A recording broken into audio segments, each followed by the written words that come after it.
A Shot in the Dark by Silverpup. Chapter 23. Nori had never considered himself a particularly good dwarf. He didn't think of himself as evil incarnated, of course, but he was also aware that he had made a lot of bad choices in his life. Some of them he didn't regret because he really didn't see anything wrong with them. Stealing to provide food for his family was justified as far as he was concerned. Anyone who said otherwise could try going hungry for a few days and then come back and talk to him. It was the same way with killing. He didn't like to kill. Who did besides orcs and men? But he wouldn't hesitate to defend himself either. He tried his best not to kill, but sometimes it was inevitable in a fight. But there were also some choices that he was less than proud of. Stealing to feed his baby brother was one thing he could justify in his head. But cheating people out of their money, selling stolen goods on the street, and moving goods through a city for corrupted lords, even Nori could admit that he screwed up. He knew he could write a book with his list of crimes and sins. He could probably even turn it into a swashbuckling tale and make a profit off of it too. Ori wasn't the only one in the family who could write after all. He was just the only brother passionate about it. Nori knew that what he did was sometimes morally wrong. Dori had failed to be a decent parent to him in many ways, and despite what his brother thought, Nori really didn't hold a grudge against him for it because a child couldn't raise another child. But he did manage to teach his brother about morals. He had taught them to know the difference between right and wrong, and to live by a code of honor no matter what. So he couldn't claim not to know any better, because he really did. Unfortunately for Dori, the world was not so easily black and white. It was sometimes muggy and gray, and there was no good outcome no matter where you looked. Nori had tried his best to do what was right, but he knew he faltered and screwed up. Sometimes he even chose the easy way over the right one because being noble and honorable didn't mean anything when you're dead.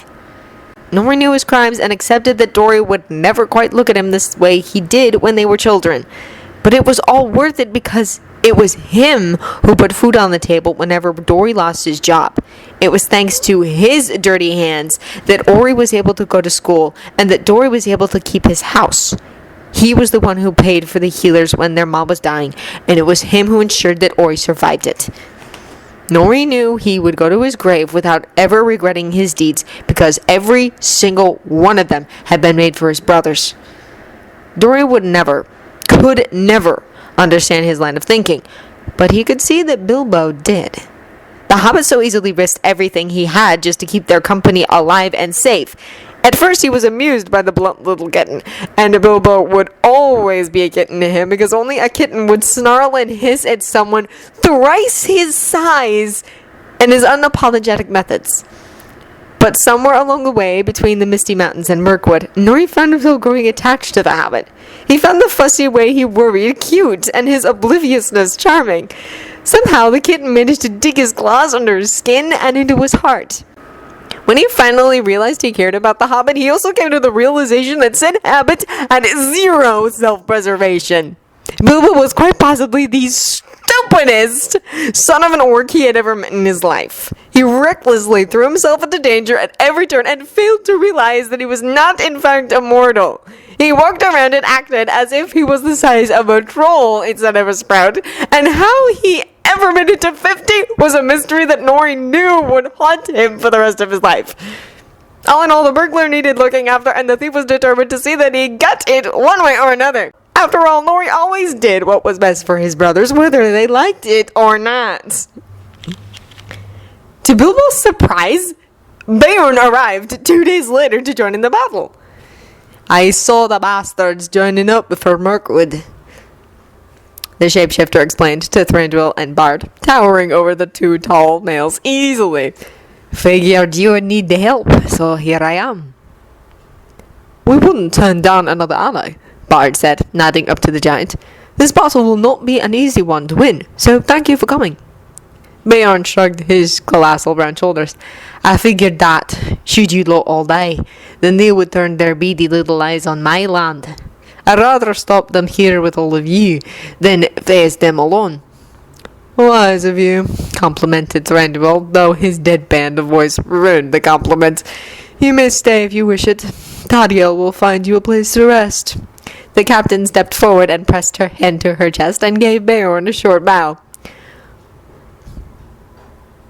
Welcome, Master Beorn. I am Tariel, and I would be pleased to help you. Beorn slowly looked the elf up and down before giving her a rakish grin. Sweetheart, the pleasure is all mine. Tariel raised one brow and smirked as Bilbo groaned from behind Bard and smacked his forehead. In front of him, Bard's shoulders were shaking, and he was making gasping noises that would have worried him if he didn't know the man was laughing. Bard seemed to find humor even in the darkest of hours. He had a theory the man would be laughing on his deathbed. Beorn's face exploded into a smile that showed off his rather sharp teeth and made the dimples in his cheeks stand out. Casually, he pushed through Thranduil and Bard to get a look at the hobbit. Little bunny, what are you doing here? Shouldn't you be with your dwarves? Or did you trade them in for elves? Not that I can blame you with lasses like Tariel here. I would drop them too. See, this is what happens when you live with only animals for company, Bilbo complained to Bard, pointing to the giant. He then squeaked as he was picked up in a fierce hug by said giant. Put me down, Beorn, put me down right now. I don't like being this high up. You're so skinny, the shapeshifter cried out, holding the hobbit out with one hand while using the other to lift his shirt and poke at his stomach. So skinny. How can you be so skinny? I gave you so much food when you lived. Yes, which I had to share with 13 dwarves as we walked through Mirkwood. He snapped, batting at the hand, poking him. Stop that! My ribs are bruised and you're making it worse. When did that happen? Wondered Bard, frowning. When I got into an argument with Smaug, Bilbo replied absently. You got into an argument with Smaug? Questioned Thranduil, one of his dark brows arching impossibly high. What? What were you doing confronting a dragon? Is that why you left those dwarves? Did they send you in alone to face that lizard? Beorn demanded, hugging the hobbit again. Bilbo groaned against the barely clothed and sweaty chest as his ribs started to scream. Oh, is this my life? Master Beorn, perhaps you should put Master Baggins down before you break him in half, suggested Tariel, because she was clearly the only one around with any sort of sense. Beorn sniffed, but did as the elven maiden asked. Once safe on the ground once more, Bilbo straightened his shirt and carefully moved so that Thranduil's captain was between him and Beorn. He ignored Bard's snort because there was really no shame in self-preservation. Thranduil sighed and in Sindarian ordered Tariel to take Beorn to an open tent before stalking off. Bard followed reluctantly but promised to visit them later. As the two leaders disappeared, Tariel turned her attention back to the shapeshifter. Come, Master Beorn, I will show you a place to rest, the she-elf said, gesturing with 2 fingers for him to follow. You may come as well, Master Baggins, since you two seem to know each other so well. Before Bilbo could politely decline the offer, Beorn picked him up again with one easy swoop and placed the hobbit on one of his massive shoulders. He squeaked and dug his hands into the shapeshifter's woolly hair. Beorn! What? You're safe up here, the giant pointed out, balancing him with one hand as he turned to Tariel. Lead on, my lady. Tariel briefly met Bilbo's eyes before smirking and pivoting on her heel. This way then. I believe I know the best place. You still haven't told me where your dwarves are, Beorn commented as he followed the elf through the camp. Bilbo scowled and tried his best not to look down at the ground so far, far away. They're in their mountain, obviously. Where else would they be? But why aren't you with them? The shapeshifter pressed.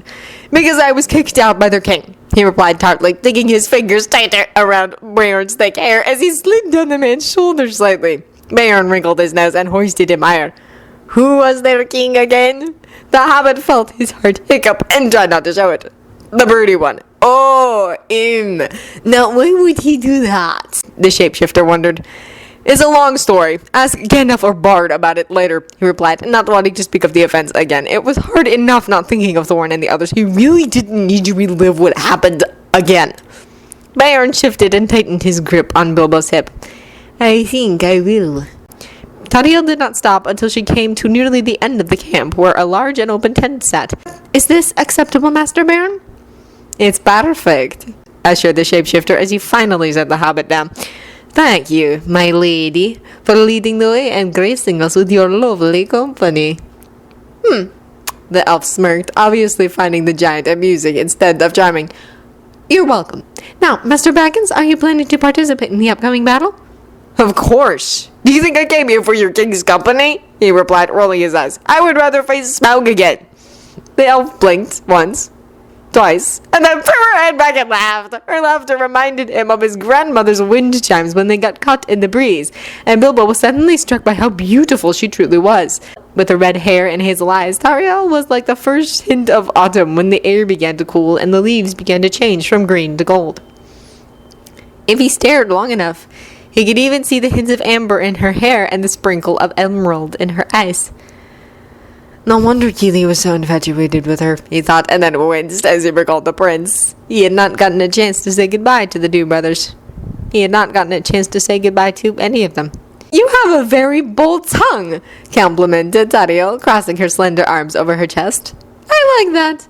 My tongue can be bold too, Beorn interjected, wiggling his dark brows and grinning. Ugh! Do you use lines like that on all the females you meet? Bilbo asked, looking up at the giant. Beorn shrugged. Usually. Well, now we know why you don't have a wife, the elf commented, raising one of her fine brows. But I digress. Master Baggins, if you wish to fight in the battle, then you must be better armed. Simple clothes will not protect you from blades and arrows. I have a mithril shirt that I plan to wear, he reassured. Tauriel arched her second brow. A mithril shirt? Amazing. That will work well enough, but I still wish you to wear more. Perhaps something for your arms and legs that the shirt does not cover? And what do you suggest I wear? I doubt the elves and men have something in my size, he retorted. I will make you something myself, the warrior replied coolly. Beorn snorted. You? What does a dainty little thing like you know about armor? More than you know about maidens, Tauriel said sharply, narrowing her eyes a fraction. Though female warriors are accepted among elves, we are still rare and few. Practical armor for us is not a large concern, so I have learned how to create armor that fits me properly. I will do that same for you. Bilbo blinked, a bit taken back by the kind offer. Thank you? That's very generous of you. The elf simply shrugged. You are my comrade for this battle, and I will not see you so easily killed. I will come back at noon to measure you. For now, I will take my leave. Unless you need something else? No, we don't, he quickly reassured, stepping on Beorn's bare foot when the giant opened his mouth. Thank you, Captain. Tauriel gave him a small but sweet smile and simply raised her brows at Beorn before pivoting around and walking away. The two watched her graceful form until it disappeared amongst the other soldiers. When she was gone, Beorn released a loud and deep sigh. What I wouldn't do to have a lass like that waiting for me at home, the shapeshifter said, running a large and dirty hand over his beard. He snorted. Mistress Tauriel is hardly the type to sit at home by the fire mending your shirt. If anything, she'll be outside with you, killing orcs and goblins alike. Beorn's dark eyes grew brighter. Even better, I like a lass with fire. Against his will, Bilbo found himself laughing at the shapeshifter's enthusiasm. Good luck in wooing her. You'll have to get in line with the rest mooning after her. Ah, goddesses like her don't go for mountain bears, the shapeshifter commented, the edge of his lips folding down, while the light in his eyes grew dim. But it's nice to look and dream, eh? Bilbo frowned and reached out to pat the giant on the arm. Now don't be like that. You're just as amazing as her, and anyone would be lucky to have your heart. Beorn gave him a small smile, but his eyes remained shadowed. Little Bunny, are you confessing your undying love for me? Don't you see? My feelings for you. Bilbo flinched. Don't be stupid. Now come along and put that nose to use in helping me find something to eat. So demanding, the giant groaned, but still pointed to the west as the two ventured off to find some food. Tauriel returned at noon as she had promised with strips of leather and parchment. Bilbo eyed them dubiously, but didn't fight the elf as she stripped him of his shirt and measured and brought it at him. With her great height and sure hands, he felt a bit like a child again with his mother as she attempted and failed to make him clothes. Belladonna had been skilled in many things, but sewing had not been one of them. You are so small, mused the elf as she knelt before him and measured his legs, that it should take me a day at most to make your armor. Will you keep it light for me? I don't wish to be weighed down. My speed is my best asset, he said, holding his arms out. Tauriel clicked her tongue. I will keep it light. It will have some weight, of course, but nothing too heavy. He nodded. Thank you. I do appreciate all of this. I know. assured the dwarf, glancing up to meet his eyes with a quick smile before turning back to her task. "You are obviously a kind soul, Master Baggins." "Call me Bilbo," he corrected automatically, as the elven maiden stood to measure his arms. "And how do you know I'm kind? You don't know me. I could be a complete bastard as far as you know." "You forget that I was there in the throne room when you made your deal with my king," Thranduil reminded him calmly. "And I was there when you gave the Arkenstone to him, and when your dwarves banished you. A greedy and cruel heart would not endure so much pain for nothing." Bilbo sighed and pushed one of his braids behind his ears. "You're right about that. My heart is a soft and foolish thing." "There was nothing foolish in being compassionate," the warrior chided gently, her face shifting into a small frown. "If more souls were as kind and thoughtful as you, then this world would be a better place." "I suppose an elf would know what's best," he admitted. "If you don't mind me asking, how old are you?" "Old enough to know that loving another will always lead you open to pain," the she-elf replied as she moved onto his other arm. "So, older than your prince," he summarized. Tauriel laughed with her wind-chime laugh. "Indeed, Legolas is a few centuries younger than I. It is not a very large age gap, but it is wide enough that he feels like a younger brother to me." Bilbo snorted. "Does he know that? Because the looks I've seen him give you are not very brotherly." "Now don't start that. I hear enough of that nonsense from my king," the elf scolded lightly, softly flicking his nose. "Legolas is simply confused about his feelings at the moment.